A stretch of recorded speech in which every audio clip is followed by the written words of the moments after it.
Hello friends, आज बनाएंगे मूंगफली की बहुत ही ज़्यादा शानदार रेसिपी। मार्केट में इतने महंगे में मिलती है और घर पे आप इसे ना सस्ते में बनाकर रेडी कर लेंगे।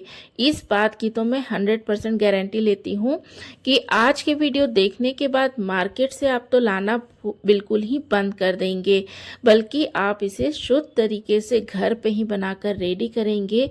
बहुत ही मतलब अच्छे से घर पे ये बन जाती है और ये मार्केट से भी ज़्यादा टेस्टी लगेगी घर पे अगर आपने इसे बनाकर रेडी किया हो तो। बिल्कुल कम समय में और बिना कुछ किए एकदम घर के रखे सामान से आप इसे बना के रेडी करेंगे। तो इस रेसिपी को बनाने के लिए यहाँ पे मैंने कच्ची मूंगफली ली है। हमें कच्ची मूंगफली चाहिए होगी, तो लगभग मैंने यहाँ पे 1 कटोरी भर कर मूंगफली ली है। अगर आपके पास रोस्टेड वाली मूंगफली है तो वो भी आप ले सकते हैं यहाँ पे। तो ये यहाँ पे कच्ची वाली मूंगफली है और इसको अब हम क्या करेंगे ना, रोस्ट करेंगे। तो देखिए अच्छे से मैंने यहाँ पे इसे धोने की ज़रूरत नहीं है या फिर कुछ भी नहीं आपको करना है। जैसे आप मार्केट से लेके आते हैं ना मूंगफली, बस आपको वैसे ही क्या करना है, आप कोई मेज़रमेंट के लिए एक कटोरी ले लीजिएगा और बस उसी कटोरी के माप से यहाँ पे हमें कच्ची मूंगफली ले लेनी है।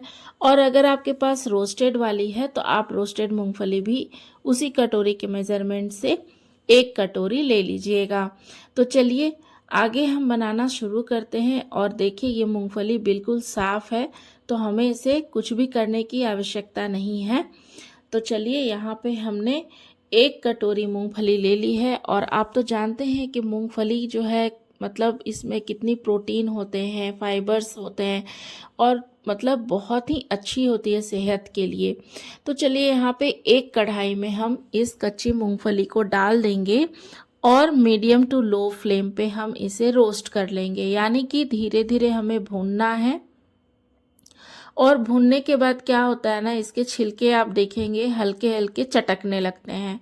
तो बस इसे इसी तरह से छलनी या कलछल से आप चलाते रहे या कोई बड़ा सा चम्मच स्पैचुला हो उससे आप इसे चलाते रहिएगा, छोड़िएगा नहीं, नहीं तो फिर ये तले में लग के मतलब जलने लगेंगे या फिर एक तरफ से ज़्यादा रोस्ट हो जाएंगे। तो इसे देखिए इस तरह से हमें चलाते हुए रोस्ट करना है और धीरे धीरे आप देखेंगे कि इसके जो छिलके हैं ना वो हट रहे हैं और इनसे चटकने की आवाज़ आने लगती है। तो यहाँ पे देखिए हमने इसे तकरीबन 5 मिनट के लिए भूना और 5 मिनट में ही अच्छे से इनके मतलब चटकने की आवाज़ आने लगी और ये ना एकदम क्रिस्पी हो जाते हैं, मतलब करारे हो जाते हैं। तो बस गैस का फ्लेम को हमें ऑफ कर देना है और इसे एक प्लेट में हम निकाल लेंगे और ठंडा होने देंगे। तो यहाँ पे देखिए मैंने एक प्लेट में इनको निकाल लिया है। अच्छे से इनको हम ठंडा कर लेंगे और इस तरह से आप मसलेंगे हाथ में ना, तो इसके छिलके भी आसानी से निकल जाते हैं। तो इसी तरह से हमें हाथ से मसलना है। तो देखिए यहाँ पे जो मूंगफली है वो अच्छे से ठंडी हो गई थी और मैंने हाथ से मसल कर इसके छिलके जो है ना हटा लिए हैं। तो ये देखिए इस तरह से हमें छिलके को हटा लेना, बहुत ही आसानी से छिलके हट जाते हैं। तो थोड़े बहुत अगर रह जाएंगे छिलके तो कोई बात नहीं है, और बाकी जितना भी आपसे हटेगा आप इसको हटा लीजिएगा। अब यहाँ पे एक कढ़ाई में मैंने दूध गर्म होने रख दिया था। सॉरी, दूध यहाँ पे गर्म किया हुआ था, नॉर्मल है, मतलब एकदम उबलता हुआ दूध नहीं है लेकिन थोड़ा गर्म है, जिसको मैंने पहले ही बॉईल कर लिया था। और ये जो है ना तकरीबन 1.5 कटोरी, मतलब 1 कटोरी हमने मूंगफली ली है तो 1.5 कटोरी मैंने यहाँ पे दूध ली है उसी कटोरी के माप से। और हम मूंगफली को अब इसमें डाल देंगे और गैस का फ्लेम हमको मीडियम पे रखना है और इसमें हम एक बॉयल आने देंगे अच्छे से। तो दूध आप कोई भी ले सकते हैं, गाय का दूध, भैंस का दूध, किसी मतलब जो दूध आपके घर में आता है बस वही आपको लेना है। और चम्मच से इस तरह से हमें चलाते रहना है जब तक कि इसमें बॉयल नहीं आए। तो देखिए यहाँ पे जब बॉयल आ जाएगा तब आप गैस के फ्लेम को लो कर दीजिए और हम यहाँ पे डालेंगे 1 कटोरी ये वाइट वाली तिल है। तो सर्दियों का मौसम आ रहा है और हम जानते हैं कि वाइट वाली तिल जो होती है बहुत ही फ़ायदेमंद होती है। ठंडी के मौसम में तो ये खाना चाहिए। जैसे आपके जोड़ों में दर्द होते हैं या बदन में दर्द होते हैं या ठंडी लगती है तो फिर ये ना बहुत ही फ़ायदेमंद होता है। तो इसे आप ज़रूर ही अपने डाइट में शामिल करिएगा, ज़रूर ही इसे खाया करिए। तो हम इसे कई तरीके से खा सकते हैं, कई चीज़ें बना के हम खा सकते हैं, तो बस ये भी एक तरीका है। तो यहाँ पे मैंने दूध में डाल दिया है और इसे हम अच्छे से चम्मच से चलाते रहेंगे और हमें ना इसे रेड्यूस करना है, यानी कि तब तक हम चलाएंगे जब तक कि सारा दूध यहाँ पे रेड्यूस नहीं हो जाता है, मतलब पूरा कम कर लेना है दूध को।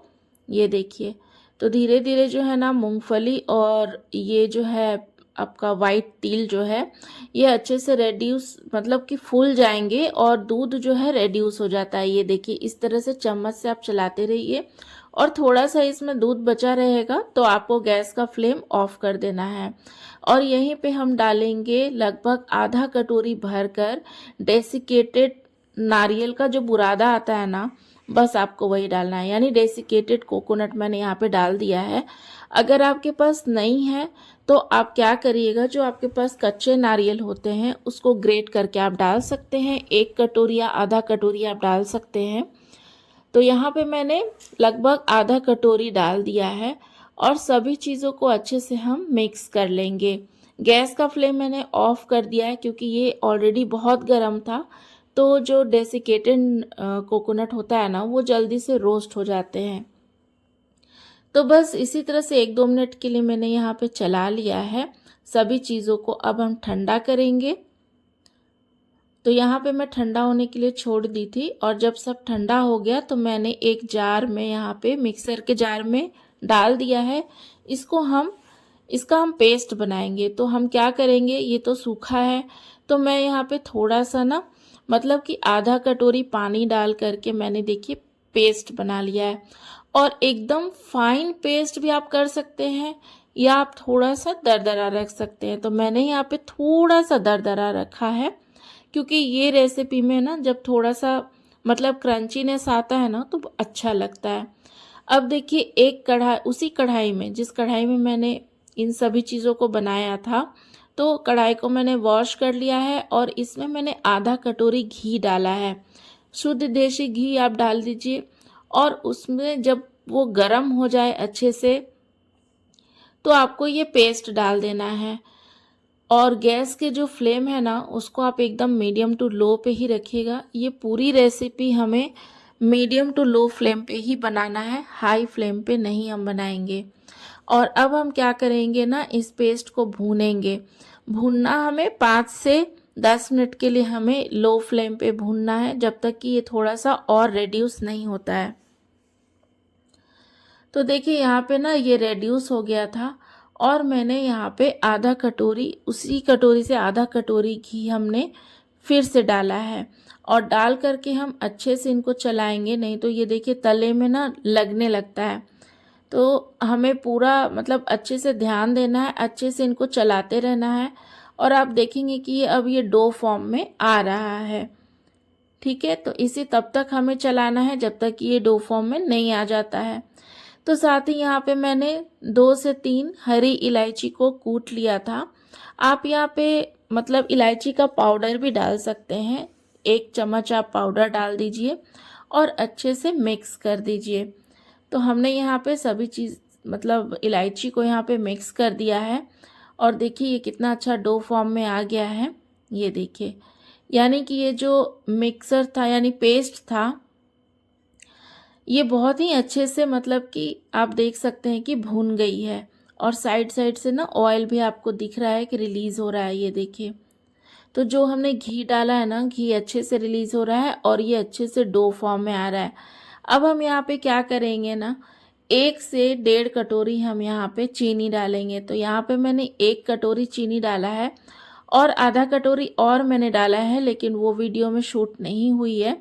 मैंने यहाँ पे 1.5 कटोरी चीनी डाली है। आप मीठा अपने टेस्ट के अकॉर्डिंग कर सकते हैं, लेकिन ये जो मैंने 1.5 कटोरी डाली है ना चीनी, इससे एकदम बराबर ये मीठा हुआ था। ठीक है, तो अब देखिए यहाँ पे हम इसको चलाएंगे 1 से 2 मिनट के लिए। उसके बाद आधा कटोरी पानी या आधा कटोरी आप दूध डाल सकते हैं, दोनों में से एक। या तो आप दूध डाल दीजिए, नहीं तो फिर आधा कटोरी पानी डाल दीजिए और अच्छे से इन्हें हमें मतलब लम्स फ्री करके इनको अच्छे से देखिए इस तरह से हम फेंट लेंगे, यानी कि मिक्स कर लेना है। और इसी तरह से हम चलाते हुए इसे मीडियम टू लो फ्लेम पे रेड्यूस करेंगे जब तक कि ऑयल अच्छे से रिलीज़ नहीं होता है। तो देखिए चलाते चलाते 10 मिनट हो गए थे, लगभग 10 मिनट हो गए थे, 5 से 10 मिनट के करीब। और ये देखिए अच्छे से ऑयल जो है ना छूट गए हैं। तो आप देख सकते हैं कि ऑयल जो है साइड से अच्छे से रिलीज़ हो गई है। तो इसी तरह से हमें चलाते रहना है। इसका रंग भी आप देख सकते हैं, कलर भी बिल्कुल चेंज हो गया है। एकदम परफेक्ट कंसिस्टेंसी ये हो गई है जितना हमें चाहिए। और यहाँ पे देखिए कितना परफेक्ट ये मतलब इसका कलर आया और कंसिस्टेंसी भी बराबर आई है। तो बस हमने गैस का फ्लेम ऑफ कर दिया और इसे ठंडा कर लिया एक प्लेट में निकाल कर। और मैंने इसे चाकू से कट किया, लेकिन ये अभी भी हल्का गर्म था। तो मैं इस पे क्या करूँगी, कोकोनट का जो बुरादा था यानी नारियल के बुरादे से डेकोरेट करूँगी। आप चाहे तो यहाँ पे सिल्वर वर्क लगा सकते हैं। और ये कतली बन के रेडी है। तो बताइएगा मार्केट में ये कितना महंगा मिलता है कतली, जिसे आप घर में आराम से बना के शुद्ध तरीके से इंजॉय कर सकते हैं। रेसिपी अगर ज़रा भी अच्छी लगी हो फ्रेंड्स तो प्लीज़ लाइक कर दीजिएगा, और चैनल पर नए होंगे तो सब्सक्राइब करिएगा। और ये रेसिपी आपको कैसी लगी, आप ट्राई किए कि नहीं ज़रूर बताइएगा। मिलती हूँ नेक्स्ट वीडियो में, तब तक के लिए धन्यवाद।